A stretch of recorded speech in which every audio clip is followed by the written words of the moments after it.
Alright guys, welcome to my chain burn deck profile.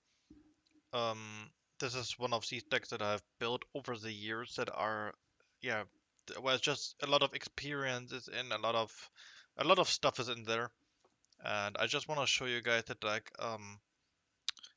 Yeah, bear with me with the lava golem here with the rarity. I didn't find another one, but I do have secret rare ones, but just didn't find them. Um, yeah, I wanna talk really quick about this deck.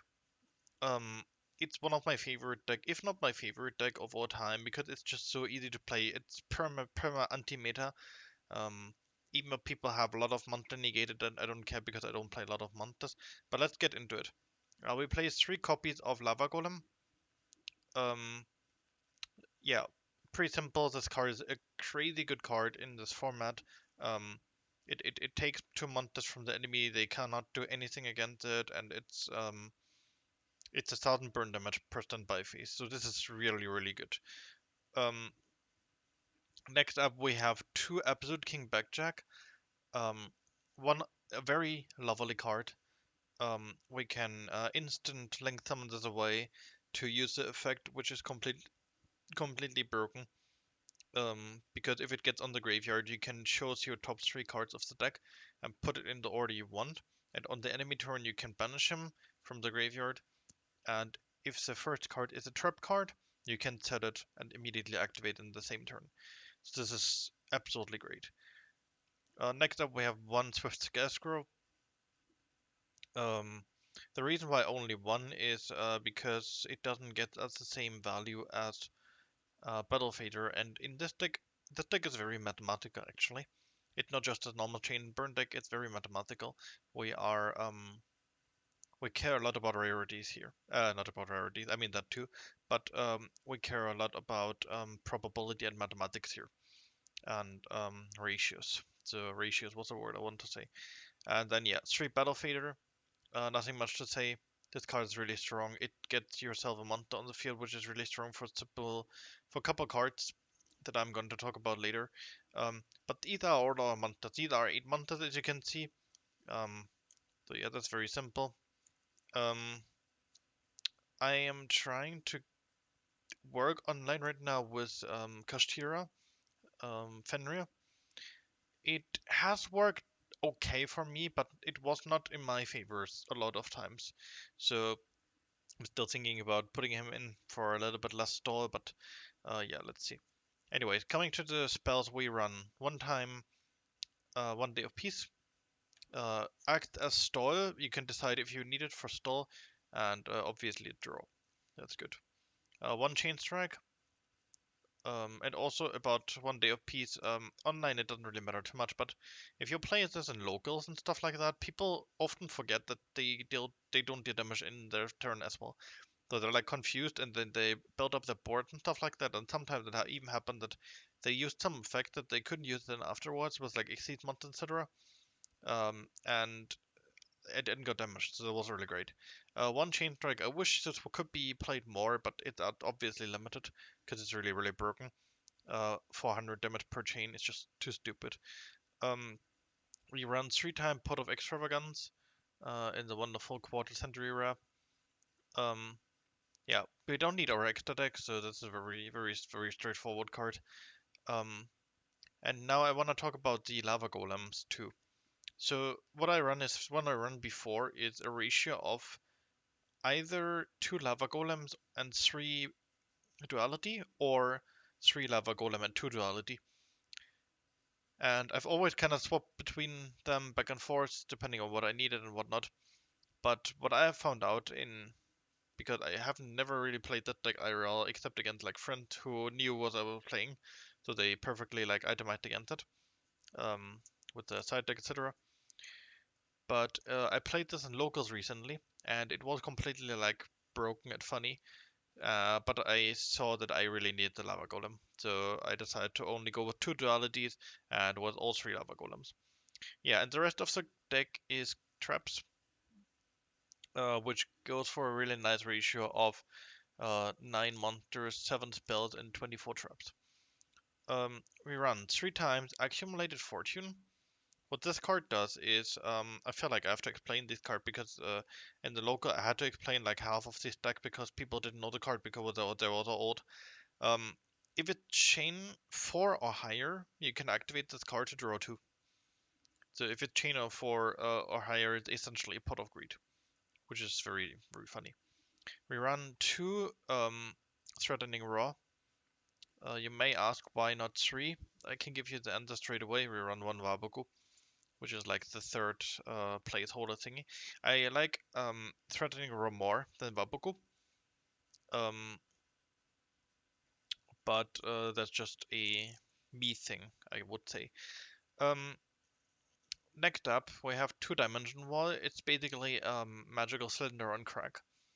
Because it doesn't target the monster, nothing. It's just there, and it doesn't interact with the enemy monster, it interacts with the opponent.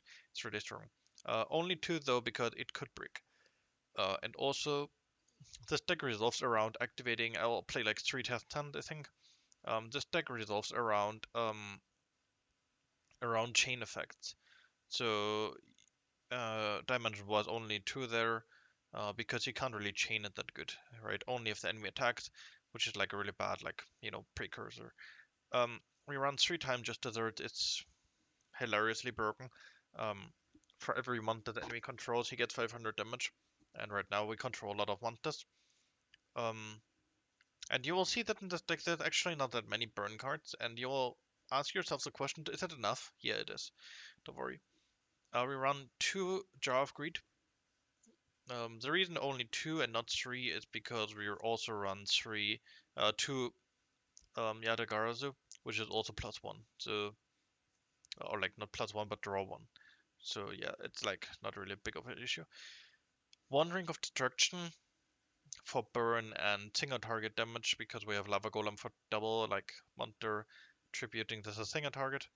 And also deals a lot of life point damage. We run 3 times, if you remember, 3 times Accumulated Fortune. And here we have 3 times Reckless Greed. Draw 2, skips next 2 draw phases. We run 2 Secret Barrel and 3 Secret Blast.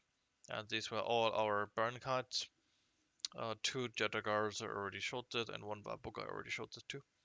So yeah, this is our main deck. Coming to the extra deck, it's not that important. There are just a bunch of cards that, I mean, this card is just like for like jokes, because I pull this deck out and it's like the Cosmic Quasar Dragon, and they're like, what is this guy playing, you know? Um, and then they do like a lot of, again, monster effects for some reason, and it's funny because I don't even play monsters in this deck that do any effect. So yeah, these 2 are like kinda irrelevant. But for these, they can all be summoned theoretically. So yeah, Phoenix and Cerberus. I put more Cerberus here and 1 Phoenix. You could essentially stock this up to 3 and this 2. I'll do that in the future, but for now, not that important because I haven't really seen a situation where I needed it. So yeah, but you can use this because you can get 1 Battle Fader and then 1 um, Backjack, for example, or even normal summon another Battle Fader or like Swift Scarecrow or something, and then get one of these Nightmare cards to use their effects and throw away a card, which you don't really want to do, but sometimes why not? Azalea is also good, but the only problem about Azalea is the spell card. Like, you don't really have that many spell cards in your graveyard to even keep Azalea on the field, so I'm not really sure if I want to keep the card. IP Masquerena, I don't really know why she's here, I just love the card. As you can see from the field center and the custom map. But she doesn't really serve a higher purpose in this deck. Yeah, 1 Secure Gardener. You could tuck it up to 3, but not really necessary. But 3 Link Kuribo, important, and 3 Relinquished Anima, even more important. Relinquished Anima, one of these cards is just very stupid in this deck, because you can really hurt your opponent a lot with this. And with hurt, I mean actually hurt. Like, if they summoned it on the wrong side, it's just crazy. But what's more important though is the side deck, obviously with 3 tokens. You can already guess why. Um, yeah, we have 1 Nibiru token. Uh, because we run 3 times Nibiru on the side. You can actually side some cards out in this deck. I'm gonna talk about that in a second. Which cards you can possibly side out, etc. Yeah, 2 more Swift Gas Grow in case the enemy can't really do something against Stall. Has happened in the past. So I'm just putting in 2 more in case you kind of want to get rid of like Draw, for example, and put more Stall. Because Stall is always better than Draw, because you get like a free turn. So that's like chill. And with drawing, you obviously get 1 card, but you don't get a free turn. Doesn't make sense. Anyways, Lightning Storm, insanely broken because the card need to be set. Or like no card or only set card. In this deck you only have set cards essentially. So Lightning Storm is really one of these cards that has helped me a lot. What has helped me even more though is Cosmic Cyclone. I think it's one of the most broken side deck card you can have. I have it in nearly every deck I play. You auto-win the Runic matchup with this, Cosmic Cyclone, because Runics, they don't go battle phase. And unless they get like with Flashing Fire or something, where they put 4 in your deck, I think. And if they get like 4 burn cuts or something, then it gets hard. But apart from that, if you get the fountain away, it doesn't really make a difference. 1 talent, I have used it a couple times, but not often. But if I see the enemy having like a lot of like hand traps, I put it in, just like to make sure. This is the now we just get the cards that we already have in the deck, except Oyama Trio, where I, like this is also for stall.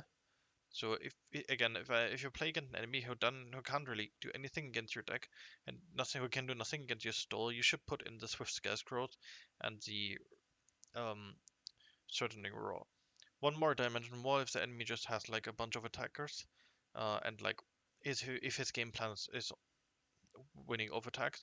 1 Oyama material in case the enemy doesn't get his own monster on the field. Sometimes it happens they only have 1 boss monster or 2 or something. Looking at Voiceless Voice here. So yeah, Oyama trio gets really good, then put in the tokens there. And finally 1 Ring of Destruction in case we need more single target. I could put kaijus here, but this is like better, It's like a better kaiju. But yeah, that's really about the deck. Now before I do the test hands, this was really quick though, 12 minutes. I mean, it's fine. Before I do the test hand, I wanna talk about which card to side. So let me get the side deck really quick. So let's assume that the enemy plays a deck where you need to have back row removal, something like that. This is really good against Runics, for example. So the question is, what do you take out, right? Because you have like a bunch of strong cards. Let me sort them really quick, so not getting confused. But yeah, you have like some options, and for example, let's just assume we play against Runic. We make 2 examples. I think 2 examples is enough, but also shows like what I'm talking about. So let's assume you're against Runics, and you need Cosmic Cyclone to get the Fountain out, and you need the Lightning Storm because it's just a really good card against Runic to like back row removal, etc. In this kind of scenario, you see that you're adding like more spell cards, right? So we have to think about maybe cutting some spell cards that we potentially don't need. But then we see we kind of need everything here. Makes sense? But then again, Runics, what can they do? They can't do battle phases if they use their effect of the runic cards.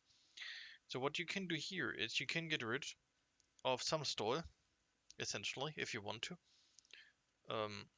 So we have a bunch of options here, right? We already have 7 cards here that we can theoretically get rid of. So we can just keep 2, and basically that's it. But I have better option. Against runics and stuff like that, the game is slow, but you also need your cards. So against runic, what I really like to do is side out 1 reckless greed, 1 accumulated fortune. This is like what I usually do against most decks because these cards, I'm not saying they break, But when you do this once, the opponent knows how strong these cards are, so he's going to play around these cards. So if you just have less of them, the opponent waits maybe for these cards to like appear, but then they don't appear, so it's kind of GG. So in the first turn, you should like in the first game, you should always put 3 of them. But other than that, it depends on the deck obviously, but you can side 2 of these out. It's no issue. You will still be able to play. Against Runix, I put out one more reckless, not reckless, one more threatening raw, and 2 of these. So I still have like 2 battle faders, which is like the better card of these. So I'm having the battle faders in my deck, um, and these I'm keeping in because I still need them. Waboku. So you have like the numbers. But then we run 3 Cosmic Cyclones and 3 Lightning Storm Butterfly. This is like one of these examples. Let's do another example that also appears a couple of times. And this is when the enemy cannot play against Stall. So let me sort these cards back in again where they belong. We have one of these, one Accumulated Fortune, and one Reckless Greed. And obviously the 2 Stall cards. So if the enemy cannot play against Stall, which absolutely can happen, then obviously Lava Golem is a good card. And what you kind of do then is you just play slower, which means you play more of the Stall cards, obviously, and less cards that make you draw off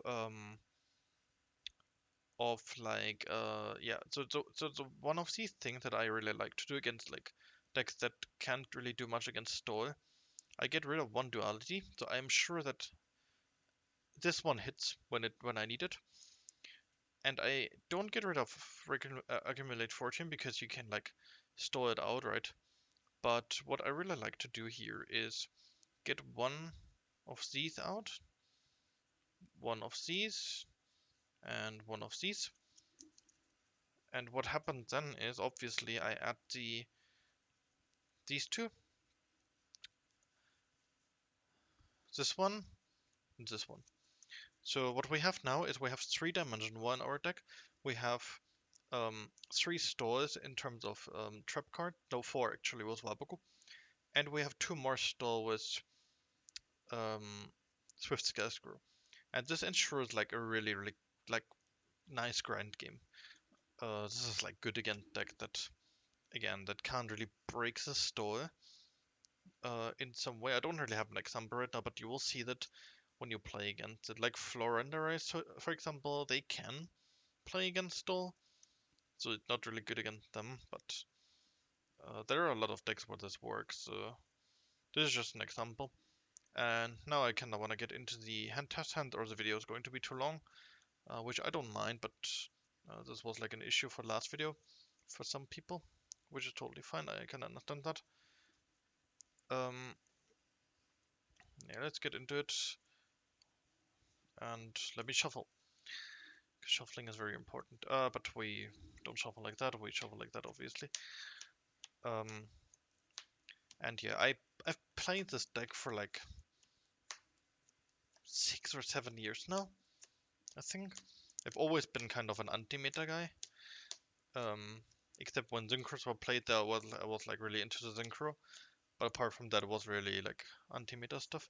Because I think it was fun. Anyways, we get all these cards here. And I'm going to play 3 test hand because I can understand if people say that the deck is like can break, for example, or that the deck can be like inconsistent, and I can understand that. I can get behind that. We try to play around logic here in terms of what the enemy summons and what he doesn't summon. So this deck is a perfect deck to go second, by the way. So we're going to draw 6 cards because the enemy already had established something.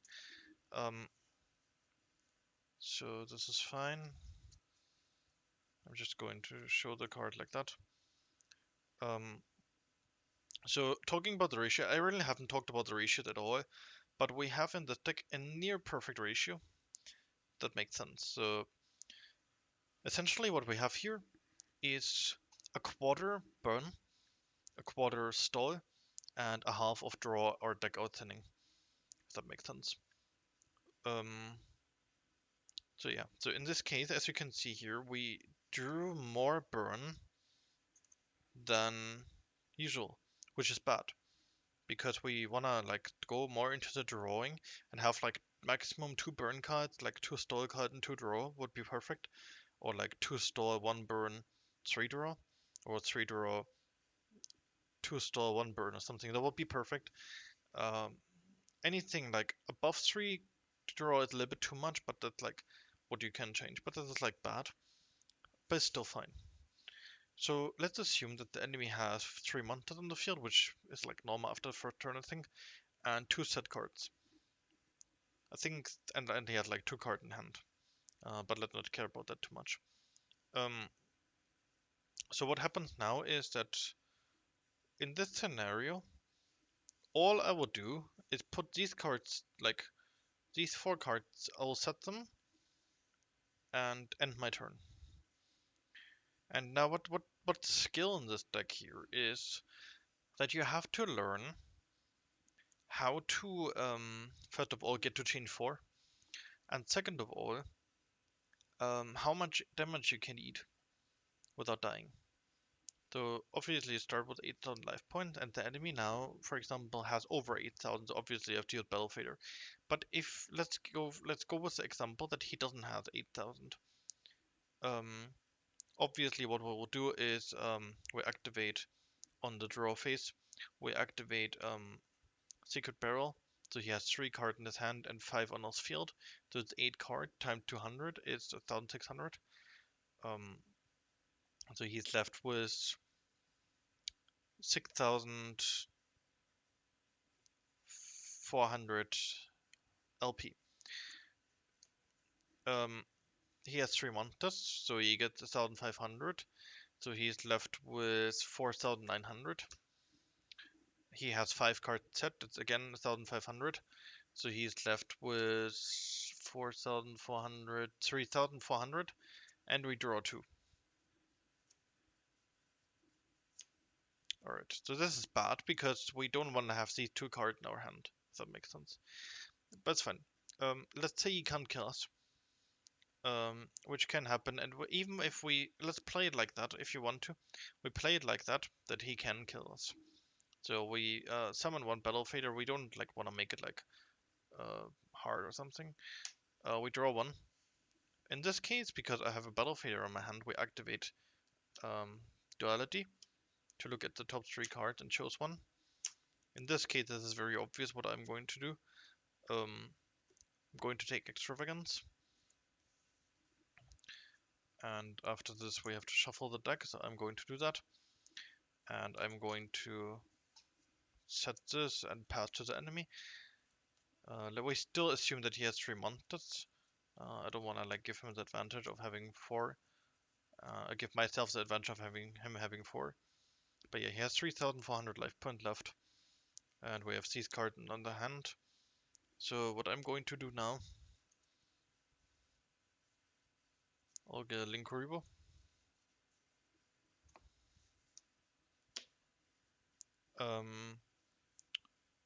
So it's just so we're safe. And then in case he has piercing battle damage or some shit. And yeah, enemy turn will activate this on the draw phase. What happens is he gets 1,500 damage, so he has only 1,900 left.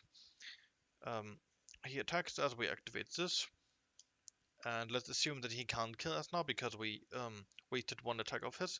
So he only had 2 monsters that, okay, they deal 7,900 damage, so I only have 100 left. It's my turn, I draw. This is funny. I activate Extravagance, and now we get rid of 6 monsters. We banish them and draw 2. So in this case, obviously, I set the Strengthening Raw, this one, and the Dimension Wall. I'll activate Lava Golem on his side of Sophia, so he only had 2 monsters left now to play with. I'll pass turn, and obviously depends on what he does, but I don't have a monster right now, right? So if he attacks me and it's over 1900, also he gets 1000 damage, so it's only 900 LP left. If it's enough damage, I'll use Dimension Wall. Let's say he blocks this with some spell. Obviously what I'm going to do then is regular Screed, so he cannot attack me. And that's my turn, because he can't do anything. And let's say he gets rid of the Lava Golem, because it would be unfair, right? We can't use Ring of Destruction because we have 100 LP left, which is fine. Now I'm going to activate regular Screed to draw 2. And there you can see, yeah, another Lava Golem, he's dead, and also I have Secret Blast. So this was pretty simple. One of these examples where even when you have like not the mathematically best starter hand, you can still do something with this deck, which is like the beauty of this deck in my opinion. So yeah, let's get these cards in here.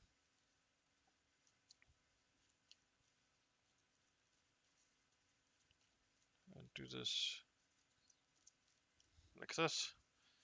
We cut the deck in the middle. We're going to add these back really quick. And then we are going to draw 6 again. I'm just gonna open them all really quick. Alright, so this is the enemy turn now, and now it's our turn, right? Off the bat, what I'm going to do here is I'm going to activate 1 Day of Peace, draw 1, backjack, summon an attack position, and make Linkuriboh with him. And look at the top 3 cards of my deck and sort them in any order. So in this case, I'll get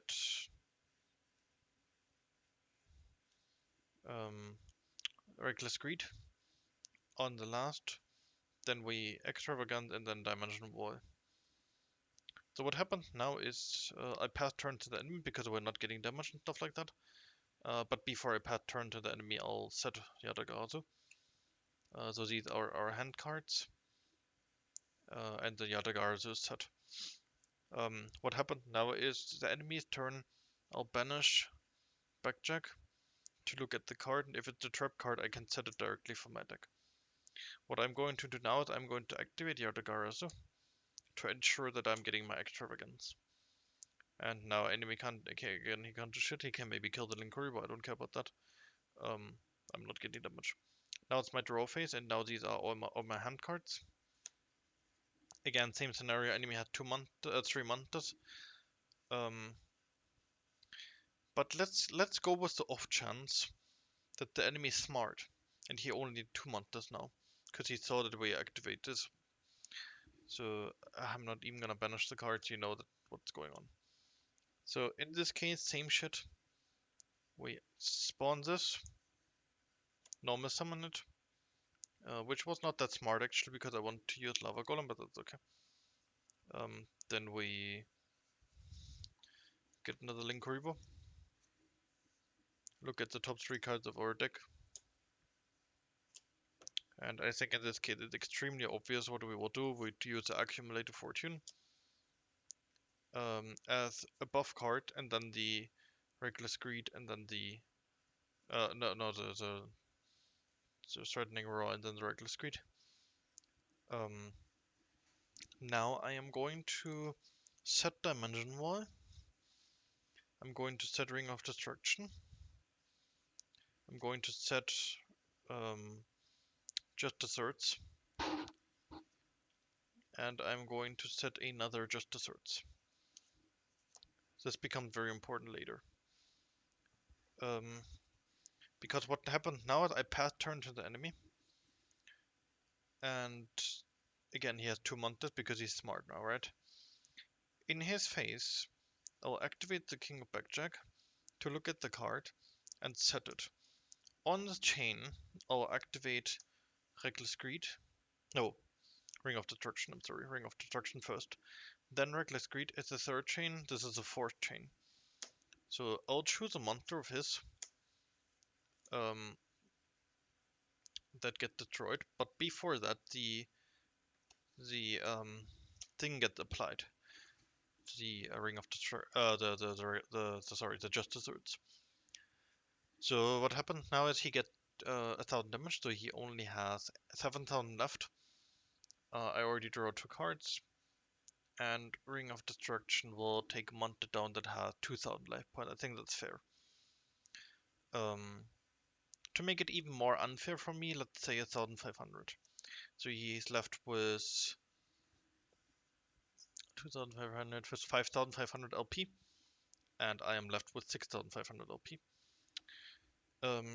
Now he decides to summon one more monster to make it fair, you know.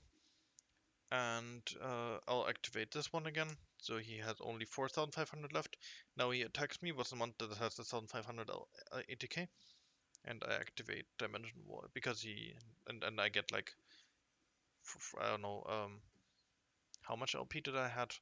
6,500. I'll get 6,400 damage, so I only have 100 LP left. And he gets 1,500 damage, so he has 4,500 minus 1,500 is 3,000 damage. 3,000 HP, LP, whatever. So I'm drawing one, and now I'm going to activate Lava Golem on his monsters. Let's say Link Reaver got killed somehow. And now this is going to be funny, because I'm going to just set Waboku and the two Reckless Greed. And you'll see why. Because immediately when he does something, and I know he cannot like negate my Waboku, I'm going to activate Waboku, and that's it. And he gets 1,000 damage, so he only had 2,000 HP left. I have 100. Again, he can't make battle damage to me, nothing. So it's my turn again. I draw, and what I do now is, let's say he can negate it now. If he can negate it now, this is kind of risky for me, but I still I'm fine with it. So I'm going to set one dimension wall. Let's say he destroys the dimension wall right off the bat. And let's say he negates this when it's like his turn now. He has only 2,000 life points left. And he takes a monster down because he doesn't want to die. And he attacks me. I use Swift Scarecrow. That's fine. Now I draw. And activate these two. It's really nice if you can activate two at the same time. So I'm drawing 4 now. And now I'll activate Duality to draw 3. In this case, obviously, Chain Strike, right? So Chain Strike ensures that we win the game, because as you know, he has 2,000 life point left. And the funny thing is, even if he has only like only one card on his field, we are going to set all of these cards. And let's say it's the enemy turn, and he wants to attack us. And let's say he doesn't use any effect, he just summons a monster with a million ATK, and he wants to attack us.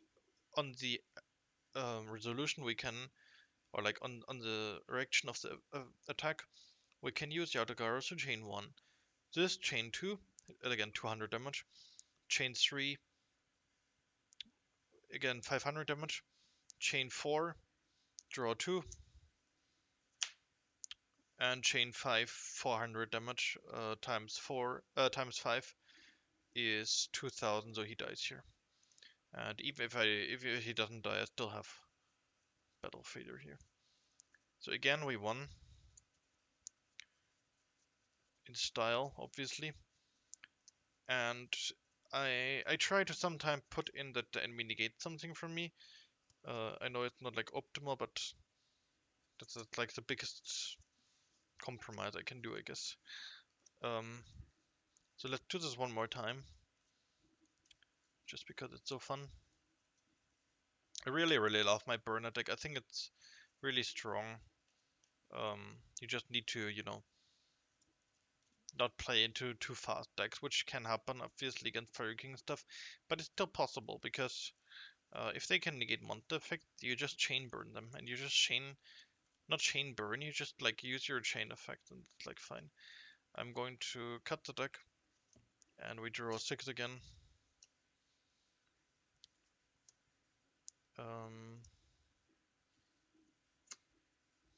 So we even went with the fact that the opponent like has, you know, only 1 month or 2 month or 1,500 tag, blah blah blah. So usually you have more, you know. I'm just going with the weakest thing. What I really like to do is I like to sort the cards. So what we have here is draw or deck out thinning. Then in this direction we have stall, and here we have burn. So this is like a very good ratio, even though I would like to have less burn and more draw. Like it would be really nice to have like one more card here, but that's fine. So what we do in this case is we normal summon. In case if he has crazy monsters, we obviously do this. But let's say he doesn't, we normal summon backjack, top 3 cards, put it in the order we want. So this is kinda not what we wanted, but it's okay. I think what I will do in this case is let's assume that dimension was really bad here. We just go with reckless greed.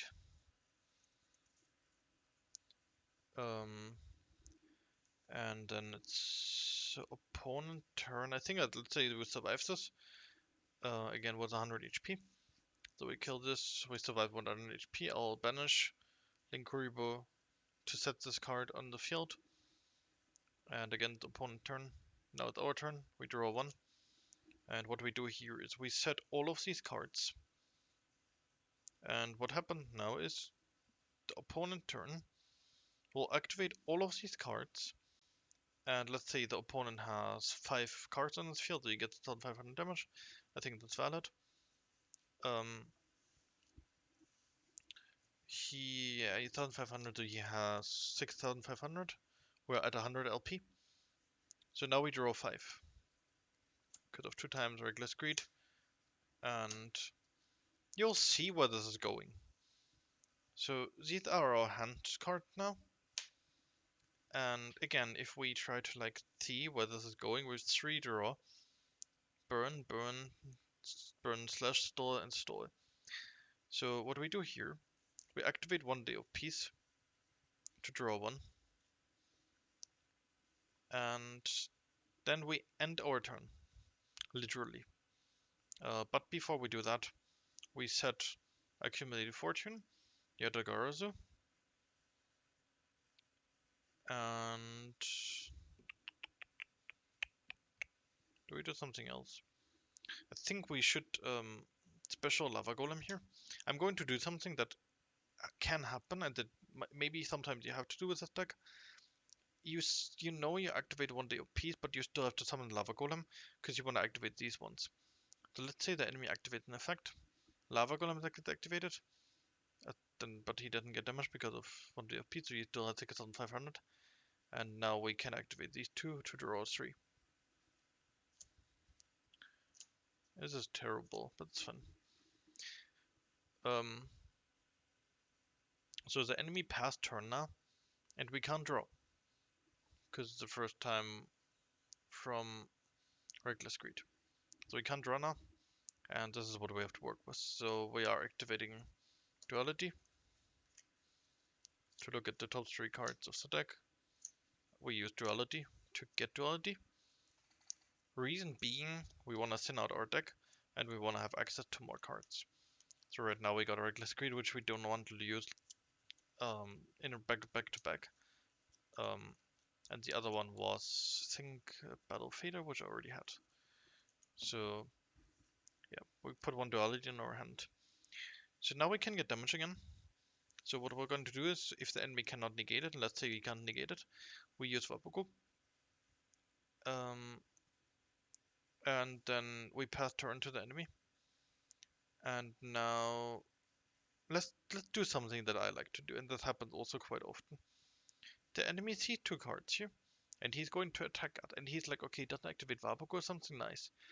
And then he attacks us with a monster, let's see, it has, again, 1500, I'm being gentle today. Again, usually it's more. And we activate Dimension Wall, and again, we have 100 life points, right? So he has 5000 now because he lost 3k in total. And now he attacks with another monster and we activate Vapoku on top of that. This just ensures like more damage, but obviously we waste more card in order to get more damage. Which is like fine. Now opponent like, okay, fuck you. Also he gets 1000 damage from this, so he has 4000 life points. We draw, but we can't draw because the second round of Reckless Greed. So now we activate Duality again. Yeah, this is what I'm talking about. And now we have access to Accumulated Fortune again. So this is like what I mean with like deck out thinning. And you see how thin the deck gets. With not many cards left. It's like 15 cards or something. Or 18 maybe. So yeah. Cutting the deck. And now what we do is we set all 3 obviously. Let's say he got rid of Lava Golem because it would be unfair.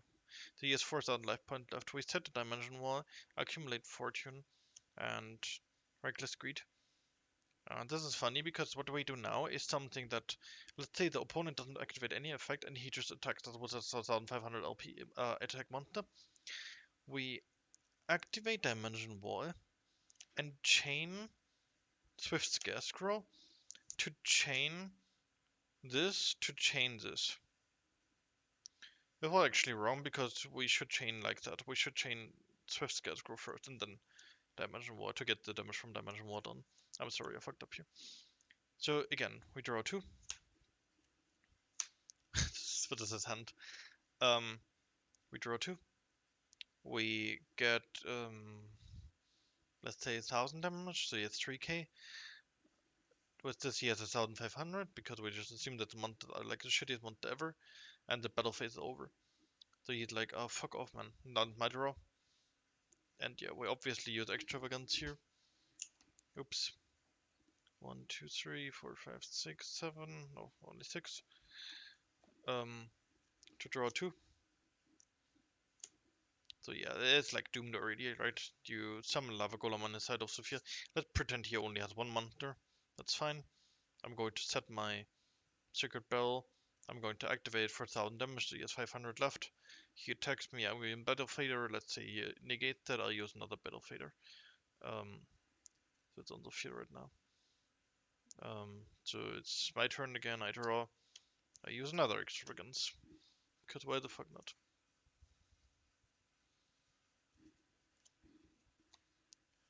So I'm drawing 2. Yeah. And let's say he still has 1 monster because he's being smart and obnoxious about it. What we can do here is we cannot use this one.